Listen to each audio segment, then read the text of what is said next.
After a rough year, I decided to go to Florida for vacation. Just an hour after my plane landed, I was already in my motel room in South Beach, Miami. It was 8 o'clock in the evening on a Monday. My bedtime is still a couple hours away, but I wanted to explore the area before going to bed. I'm a cigar lover, so I found a store that sells cigars and got myself one. Then took a walk all the way to the beach and started walking in the sand next to the ocean. Seemed like nobody else was on the beach at that time. I only had a couple go past me in 20 minutes. It was sort of dark. If I looked to my right, I was able to see some waves. If I looked to my left, I saw some beach houses occasionally, but mostly regular looking houses. I almost stepped on a jellyfish accidentally a couple of times. Walking on the sand wasn't fun anymore, so I decided to continue on the sidewalk, which was just a few feet away. As I was walking on the sidewalk, the houses were right next to me as I passed them. It was kinda weird how dead the street was, considering that it's South Beach, Miami. I guess it's not a weekend. As I was passing the houses to my left, I was able to pass probably the only window that was lit. As I was getting closer to it, I noticed something very strange.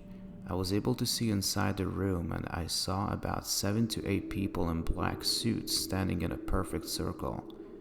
The way they were dressed, they looked similar to Amish, but the most bizarre thing was the fact that there was a naked man standing in the middle of the circle. They weren't doing anything, they were all just standing. I don't remember if their lips moved, so I can't tell if they were saying anything. I started walking slower just so I can get an idea of what they were doing without looking suspicious. About 10 seconds later, they all started looking at me one by one. It was sort of terrifying, but I kept walking as if everything was normal. One of them stepped away from the circle and closed the curtain abruptly. After this, I wasn't able to see anything, so I just kept walking and thinking about what I saw. I started walking back to the motel, but this time I went even further away from the ocean and took a different route through the streets. It was well lit, and I kinda didn't want to walk by that one house again. The motel I was staying at was very small. I didn't want to spend a lot of money, so I stayed in a cheap hotel that only had about 10 rooms. When I got my keys at the front desk, I noticed that I'm the only guest there. Every room's key was still hanging on the wall. I already knew what the room was like, and it wasn't that terrible, but the motel also had no ratings on Google. I went up to my room, took a shower, turned on the TV, and laid down. Around 1 a.m. the TV turned off and I fell asleep. About an hour later, I got woken up by how hot the room was. Seemed like the AC wasn't working. It also started raining on top of that, and I knew it was impossible to fall asleep like this, so I put some clothes on to go down to the front desk and check with management. I was putting my shoes on when I heard a lot of footsteps from outside. The noise was getting louder and louder as they were approaching my room specifically. I stopped for a second and just kept listening. All of a sudden, the noises stopped when it was the loudest. I wasn't sure what was going on. I walked up to the door and looked through the peephole. What I saw was absolutely terrifying. It looked like the same Amish-looking people were outside who I saw a couple of hours ago. About 7 of them. Just staring at my door doing nothing. I thought these people were crazy, so I made sure my door is locked and reached to my phone to call 911. They told me to stay in the room and they are on their way. The adrenaline was rushing through me, not knowing what was next. I wanted to stay away from the door in case they shoot through it or whatever. I noticed that the window was big enough for me to get out if I really need to.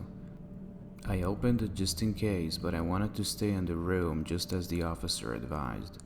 5 minutes later, a cop car pulled up. I felt relieved, but I wanted to wait till the end. Somebody knocked on my door. I looked outside and it was just the officer by himself. I opened the door and told everything I knew, including my little experience on the beach that happened a couple of hours ago. The officer asked me which house was it exactly.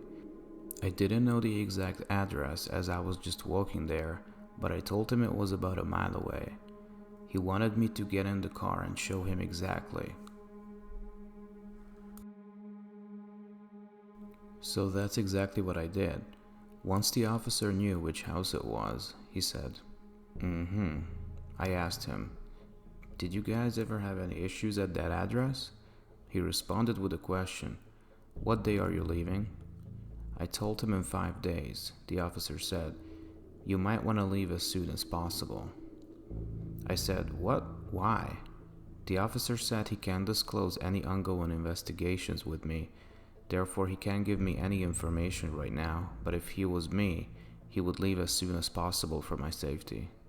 Long story short, I left Miami, but I didn't leave Florida. I went to a city called Fort Pierce, stayed there for 4 more days, and then flew back home, still not knowing what all that craziness was all about.